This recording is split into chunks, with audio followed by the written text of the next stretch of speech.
And it's one of those things, once you open your eyes to it, you can't unsee it. And if we are not intentional, thoughtful, and careful at this very moment, we alternatively will go in the opposite direction where we create an opportunity gap so wide, I don't know if we'll be able to recover. The idea that it could have been spotted a year before incidents is just mind-boggling. Those regulating the AI really don't understand the basics. They don't know that they are using AI. If we get this right, we're thriving. We're living healthier, longer. We're more aware. We're more empathetic. For whom is this being designed and for whom could this fail? Hello and welcome to AI with GennAI. I'm your host, GennAI, and I'm delighted to welcome Miriam Vogel to the podcast today. She is our last guest of our summer series. Miriam is the president and CEO of EqualAI, a nonprofit created to promote artificial intelligence governance. She also served as chair of the National AI Advisory Committee, mandated by Congress to advise the President and White House on AI policy. Miriam co-hosts her own podcast, In AI We Trust, and has taught technology law and policy at Georgetown University Law Center, where she served as chair of the alumni board. Miriam is a member of the Council on Foreign Relations and also serves as a senior advisor to the Center for Democracy and Technology. She served in the White House in 2 administrations, including as the acting director of Justice and Regulatory Affairs. Most recently, she had served as Associate Deputy Attorney General at the Department of Justice. She has extensive experience working with C-suite, board of directors, policymakers, lawyers, and other key stakeholders to establish best practices for legal and regulatory compliance, as well as establishing and operationalizing best practices in AI governance within Fortune 100 companies across multiple industry sectors. Welcome, Miriam. So delighted to have you here today. John, thank you so much for having me. It is such a pleasure to be on here with you. Well, we've heard such an impressive resume there of all of your experience in government, and private and advisory roles. But let's bring us behind your bio. Tell us a little bit more about what brought you to the more responsible and ethical side of artificial intelligence. Jen, there was never really an option for me. I came into this world of technology through the lens of a lawyer and a policymaker.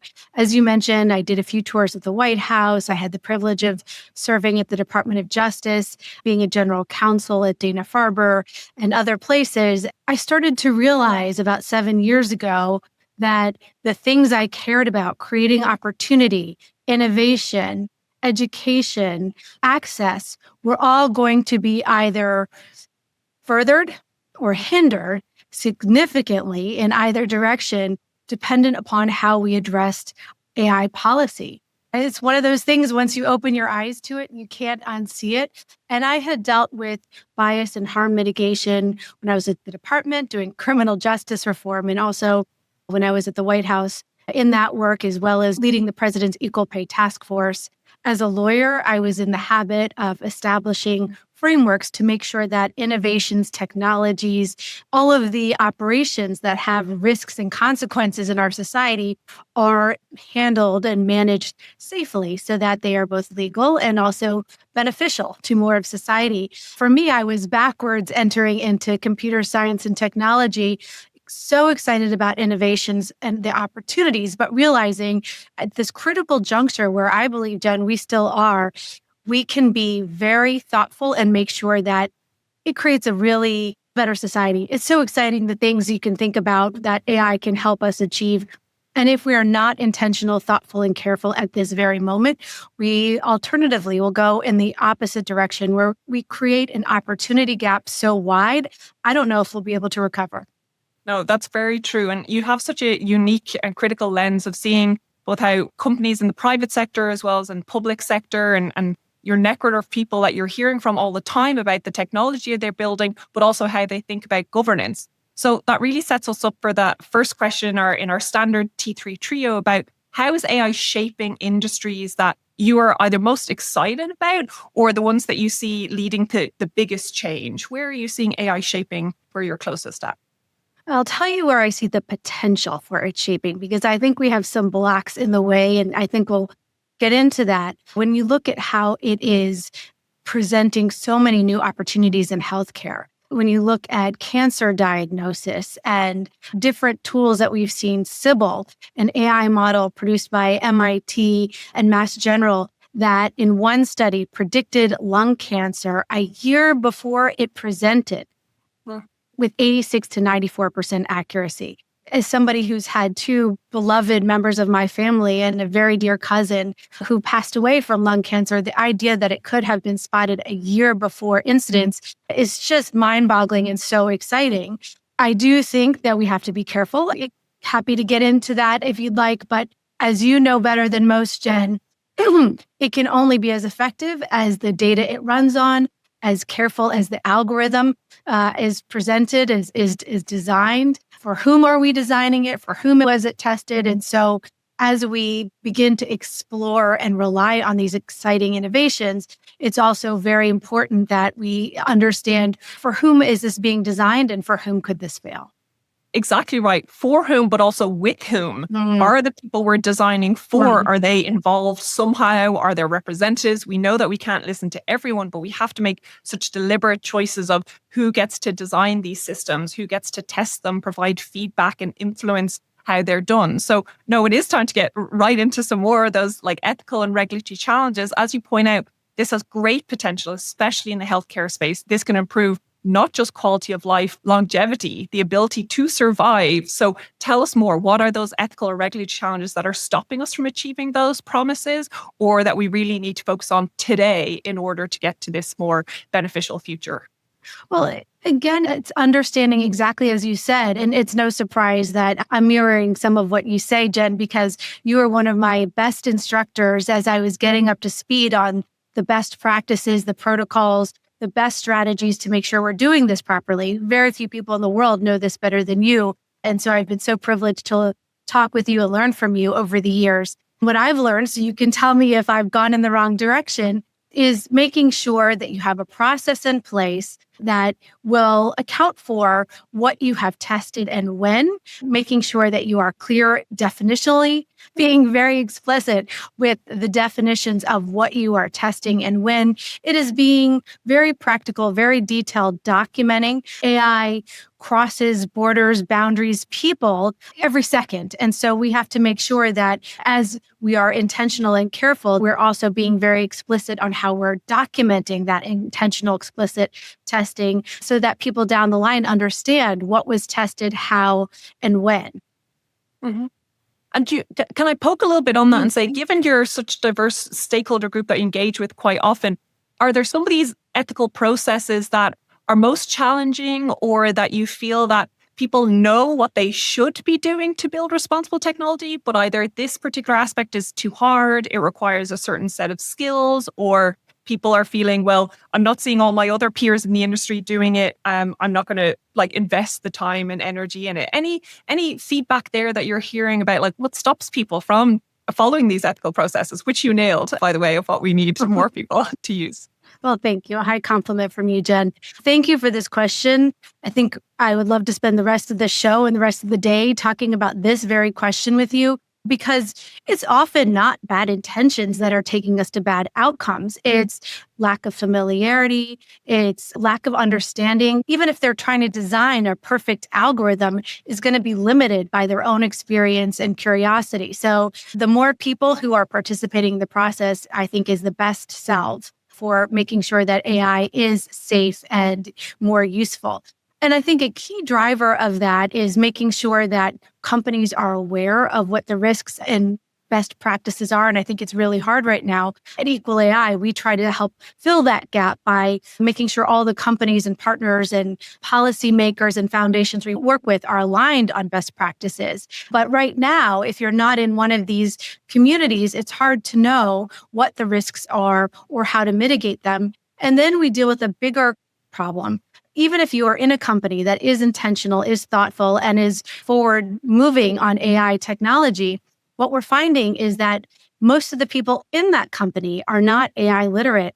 And even more so, the consumers are not AI literate. So for, as you know, Jen, 6.5 years, EqualAI has been focused on AI governance. What are the best practices to make sure that we govern AI in a way that is making sure that it will realize its promise in our dreams.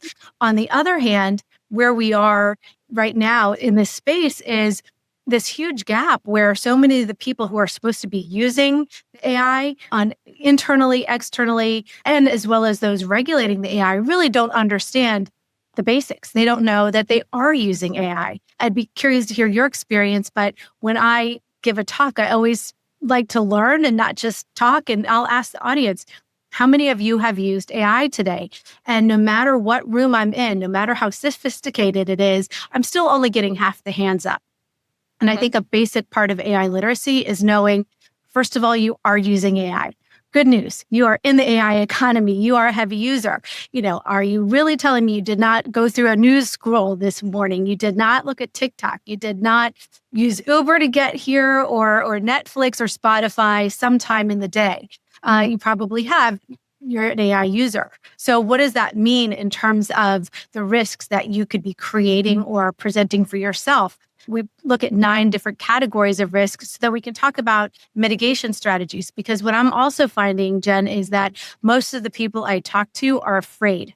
And when we acknowledge that, I think it brings a lot of comfort because people realize they're not the only one. In fact, they're part of the great majority. There are so many different reasons to be afraid, whether it's privacy concerns, hallucination, workforce displacement, the environment. Most of the young people I talk to, they know they need to dive into AI. They understand it's the economy, the world, the workforce, but they are very worried about all of the force they're depleting with every search. So these are all very real concerns that we need to address and just explicitly talk about mitigations.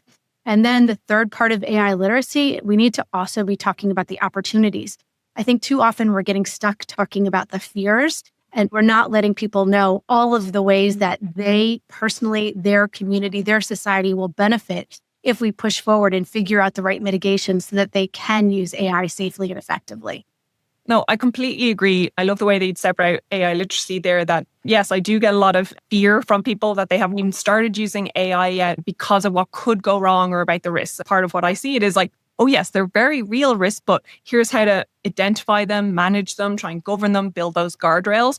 And it is about building comfort in management, but also comfort in the technology. This is what many of us are using. I also do that little question test of who's used it. Here's actually how it's integrated to almost everything that we use online today. Some people still just have this connection of if they haven't used a ChatGPT tool and active use, then they don't feel that they're using AI. But it's already integrated into so many of these systems and helping people recognize that and building a bit of comfort of you're already using it. Here's how it's useful. And here's how to make the new and emerging technology useful as well, but in a safe and responsible way. So definitely taking those points in literacy is so important and increasingly important. So there's not a digital divide of essentially who can use it, who can't, and how to think about that. So if we get to build this technology in this responsible way, we're bringing together these different stakeholders. What is the world that you see that we're building towards for 2050? Or conversely, if we don't get these things right, what are we setting ourselves up for in the future? Crystal ball time, Miriam, here, if you can tell us where you see us going for 2050. Crystal ball, if we get this right, we're thriving. We're living healthier, longer. We're more aware. We're more empathetic because it's very accessible to ask questions and learn more about others, to have a primer so that you can dig into any area of science, of politics, of history with a primer that will want to verify. I say use but verify, but it gives you a comfort to have this background. We all have access to a very thoughtful set of interns who can give us a background document to delve into areas we didn't know about before or we didn't have the courage to ask about. So I think in terms of our science, our health, our education capacity, if we get this right, we are at such higher levels that we all are able to personally thrive. Our economy is very strong. And hopefully that leads to less strife if more people are able to thrive. Some of the basic challenges in our society stem from basic hunger and basic need to be able to afford your housing, your food, support your children. So if we're able to address more of that through an economy that AI can support, we're in a better position. Mm-hmm. But if we don't address these 9 categories of risks urgently, we have a real environmental crisis. We're already in a tough climate. I don't know where you sit currently in DC. It's been pretty hot and increasingly hot. I grew up here, so we're no stranger to heat, but obviously these consequences are having big impacts on our farmers' ability to grow food, on our flights, on our daily life. So I think if we are not careful, we have an environmental crisis. If we're not careful, we create opportunity gaps that I mentioned before. And where I'm concerned is if you look at the data of who is using AI, we're already seeing gaps that have presented in so many other innovations and revolutions where we have a gender gap. The smartest women I know are not using AI for a variety of very good reasons. It can be overcome if I issue a personal invitation, if I address some of the risks that they're concerned about in our conversation, if I give a use case that's meaningful, as opposed to them seeming like a cheating or some trivial toy, we can get more women to be using it. But we have to answer some of those questions about privacy, about cognitive decline, and so forth. We have a rural gap, we have an age gap. And my concern there is not only all of these people who will be self-selecting out or not able to fully participate and thrive in our AI economy and world, but almost as bad, if not worse, is that the AI will not be able to learn from all of these people because, as you know, again, better than anyone, Jen, AI is constantly iterating. And so many of us in different segments of society are not participating in using and training AI. We already know there's huge gaps in the data training set. If on top of that, we're not using it and training it as it's in the wild, we'll be at a point where it will not hear and see us. No, and that's massively important. And we already see that there's some really inspiring efforts coming from the global south and a lot of researchers to make sure that essentially we don't make the same mistakes that we have with other technologies and that we're already seeing emerge with AI, with the lack of representation in data sets and the reinforcement of biases and historical exclusions or otherwise, that really being more conscious now, but also I like your optimism and thinking that where AI itself can be useful. And I talked about that with previous guests as well, that AI can help shed a light on our biases, help us identify where there might be opportunities for improvement. But it does require conscious and deliberate. Like you said, it's not about maliciousness. It's about knowledge gaps and how do we close them to make sure that we're closing these digital divides. And I love how you described the various ways of that. Our previous guest, Tracy Pizzo-Frey, had been talked about parenting and how raising Gen Z and thinking about how they use technology and how they're very AI native. Although now I've worked in AI machine learning for over 10 years at this stage, I'm not a native. I'm learning all the time. I'm still old school. Like my notes are all still written down and just what they can build with this knowledge, but also making sure that we are leaving a better foundation for them as well. There's only so much you can fix after the fact. If we're building the foundations of these AI and generative AI models and data sets, we have to ensure that they're inclusive of everyone and that we're building towards that. I love your 2050 vision. I think it's a bit more optimistic than my own. I'm still on if we do so many things, we can get there, but kind of brain focuses a lot on what's needed between now and then to get there. But we also are already, as we both said, we're already using AI every day. We're using generative AI, and I like both using it professionally and a little bit playfully as I use AI in my life. So this is our generative AI lens section where I've used generative AI to generate the next series of questions. So we've got two sets of questions. One is more on the AI technology, one a bit more personal and kind of ethical drivers within yourself. So this is where you get to choose which question, sight unseen, that you're feeling for. This is the personal background and formative experiences. 1, 2, or 3. What are you feeling today? 2. 2. Okay. Was there a time when you were completely wrong about how people would use or react to a technology you worked on, and what that taught you about the gap between designer intent and user reality? I have so many answers coming to my mind. It's interesting to me.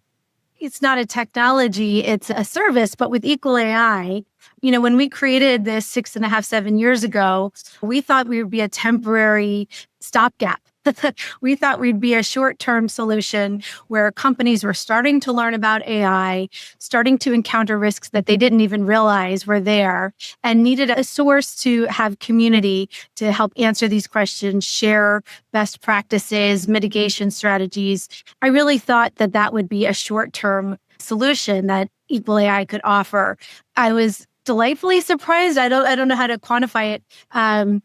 Early this year, when the number of people in our badge program, in which you are one of the first teachers, Jen, has now doubled. The number of companies who want to work with us has increased in number and in the size and the impact of these companies.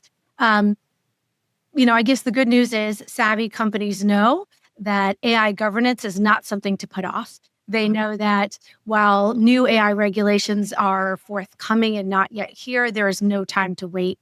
AI governance is something that takes 18 months, 2 years to put into place. You may have a different number from your experience in building this hands-on, but I have been impressed with the enduring need of what we're creating. And what was interesting to me is I thought it was the instructors and the experts that we were bringing to our convenings and our programs that would be most interesting.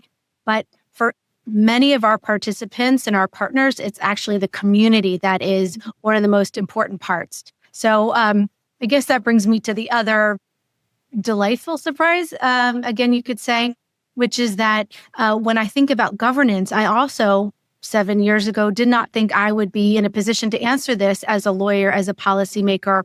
I really thought the technologists needed to be answering this question. And I realized quickly how unfair and wrong that was to expect one segment, one profession to answer these age-old questions alone while coding and developing and responding to consumer and C-suite demands in real time. That this really is a process that requires all of us. And a lot of what good governance is with respect to AI is just good governance in general. So I've been delightfully surprised at how much of AI governance and thoughtful AI development is really just smart practice. And if shared and done effectively, is really a competitive advantage. Mm-hmm.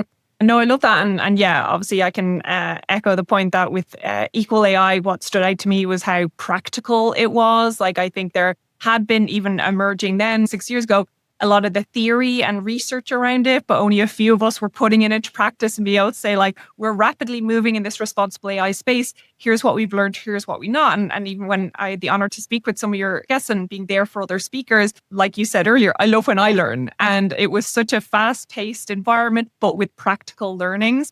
And the group of people that you brought together, I agree that the richness of human experience, none of us can know everything. And when we bring the depth of skill and that breadth together, that's when we get to really great outcomes. I agree. It was a learning for me setting up these governance teams of the importance of not just differences in lived experiences, but those expertise. How can a technologist and a historian work together with a linguist? And how do we think about these things with philosophers and ethicists? And I really think that helped us essentially turbocharge a lot of those responsible AI efforts. So it doesn't surprise me that you're increasing volume of engagement because, like you said, even though regulation, depending on where you are regionally and if you're a global company, can feel either overwhelming or that you're in a holding pattern for it, governance is needed at any point. Don't wait for the regulation. There's so many great learnings we already know now. You ran through a process earlier of having your principles, your policies, your process, the governance embedded. We know those things already, and people need to be building them right now. So glad that that continues to be an increasing cohort of people learning there. Jen, I just wanted to, if you don't mind, underscore one point. While people are looking for new regulation, as you know, we have a book coming out, Governing the Machine. I did a law article last year with Secretary Chertoff. I'm trying to do everything I can to make sure people know there are laws on the books across the globe today that will be governing AI. My prediction is that 80% of AI governance with respect to the legal expectations will come from laws currently on the books. And it'll be up to our courts and juries across the globe to figure out the nuances and how it's applied to AI. But just to underscore, people cannot wait. The laws that will deem their liability and that will shape their use are currently on the books. They should be looking to consumer protection, torts, contracts law, et cetera. Great. Excellent point. Thank you for calling that out and jump back in. Yes, our listeners, our viewers need to understand that it is already here. Like the technology itself, it is here. There's already laws that will be applied. You mentioned a few there. Privacy, obviously, is another big one. Whether your data is used for kind of traditional statistical models versus AI or generative AI, that data is going to be protected and regulated in the same way. So excellent point to jump in there. Great. We'll go on to the second generated question then is around the ethics and technology side. So for this one, what are you feeling, 1, 2, or 3? I'll be consistent and go with 2 again. This one is labeled intergenerational ethics. Given that AI systems will likely outlast their creators, what ethical obligations do we have to future generations who will inherit AI systems that they had no role in designing? So intergenerational ethics, what obligations do we have for future generations? Such a great question, and such an important framing, because we're so in the here and now in our own personal experience. It's so important that you remind us of all these important considerations, including that this will so outlast us, as well as the fact that even today, if you are building an AI system, everything that you touched currently is going around the globe in its use. And so it's something that is very much top of mind for today. But as you say, we need to be thinking about uses in a world that is very hard to imagine, and how the system will be used, how it'll look at that point. I think the best practices for making sure that it's future-proofed is, first of all, the documentation. I think there's 5 best practices, and good AI hygiene is what I like to call it, as not sexy as that term is. And one of the important steps is documentation, defining what you have tested and when. Right now, we're in this, I think, dangerous point where there's no standardization of what should be tested and when. So each company that's doing it, they're on their own. They can work with EqualAI to align on these definitions. There's other fora where they can hear where companies or policymakers are guiding them. But right now, we're in a place where most organizations are on their own to figure out what good testing looks like and how to define what it is they're testing. But the more explicit they can be, the more helpful it is for users down the line at their own organization, whether it's in real time or years down the road, let alone when that AI touches other hands across the globe and in the future. Good, careful, clear documentation. I realize I'm a boring lawyer, but that's what I think is a really important first part. The second part is crowdsource your creativity. It is so hard to answer these questions. What does the world look like? Even now, when we're thinking about different uses of AI systems in different cultures and societies, it can be beyond one individual's comprehension to really answer that question thoughtfully. So the only way to get this right, whether we're thinking about different uses today, and especially when we're trying to imagine a world that we don't live in, we need to bring in more voices. And part of that is bringing in people over a certain age who are not currently using AI, because they have experienced revolutions before. They can explain to us things that they're noticing about technology and AI that we would not. And it certainly means we need to be including young people in these conversations, these digital natives, this generation AI, who can share with us a very different perspective on how this will use and look in the future. I love the crowdsourcer creativity. I feel I may borrow with permission that language. I think it's a very lovely and inclusive way of doing it. And you're exactly right. It's across the spectrum. It's not just, oh, well, we currently have this group speaking. Let's go like on almost 1 degree of separation away. It's about how do we cover that almost like tapestry of human experience and making sure that we're engaging that. I love that. I don't agree with the documentation is boring. I think documentation brings something like provenance and accountability and transparency and just understandability. We need not just to understand it currently, but like I said, for intergenerational, the people who come after us, how do we understand that and write it in a way that's accessible? So I will +1 that without leaning into that it's boring. I think it's got so much potential to be helpful in our AI governance and responsible AI efforts. We're almost close to the end. And so I know our listeners and our viewers always appreciate knowing practical advice, what they can do in their workdays and their personal lives to either be more responsible players or as business leaders, make more responsible decisions around AI governance and usage. So help us leave our guests with tips, tricks, or specific things that you find most useful or have found useful sharing with others to be more responsible players. Thank you for this question.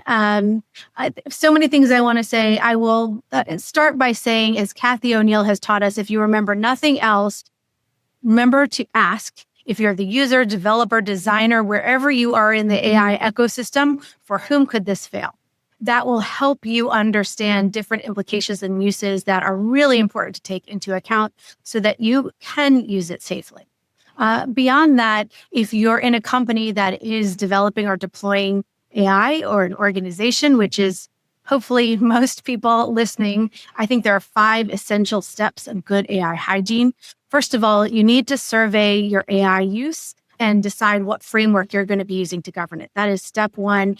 The survey is the obvious, and too many companies, organizations, governments are not doing that. This really interesting study out there where they asked companies who is using AI in their HR systems.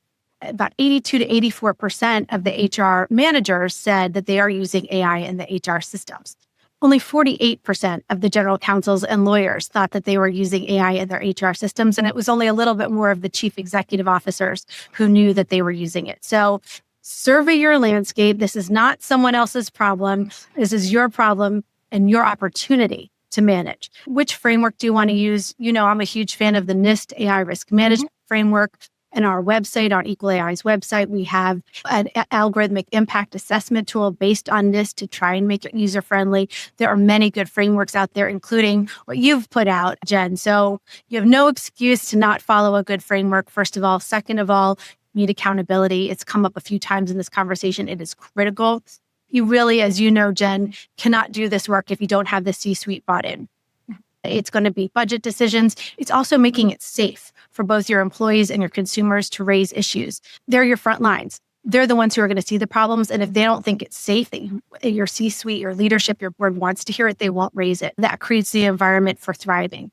Third, you need to create a process. I tell anyone to look at what you've created and several others where there's different models that can work for different enterprises, but you have to have a significant process in place that is close to your products, your services. It's where the heart of your organization is, so you can make sure that your AI is serving and not impeding your values.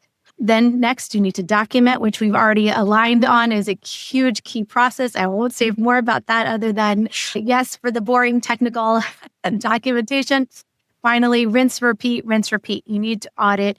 AI will constantly iterate, learn new patterns. You only can be sure of an outcome for that moment in time. And it's absolutely incumbent that you continue to test your systems to see if they're giving you the recommendations in line with your expectations, and if not, why. No, I love that. And I feel it's brought your conversation full circle to say this iteration, because it goes back to you can iterate when you're more comfortable with the technology, more comfortable with understanding governance. And that's part of AI literacy and building that competence to build from competence to confidence on being able to do that. And that leads to your ability to iterate without feeling your systems, your processes are too brittle and will break if something changes, instead of they are flexible and adaptable to the changing technology and needs there. So what a fantastic way to end. Thank you so much again, Miriam, for joining us today. So many things to take away. We'll put it into the show notes, the tips and tricks that Miriam has shared. We'll look out for your book as it comes later in the fall. Thanks so much, Miriam. And thank you all for listening to AI with GennAI. Thank you so much for having me, Jen. It's great to be with you.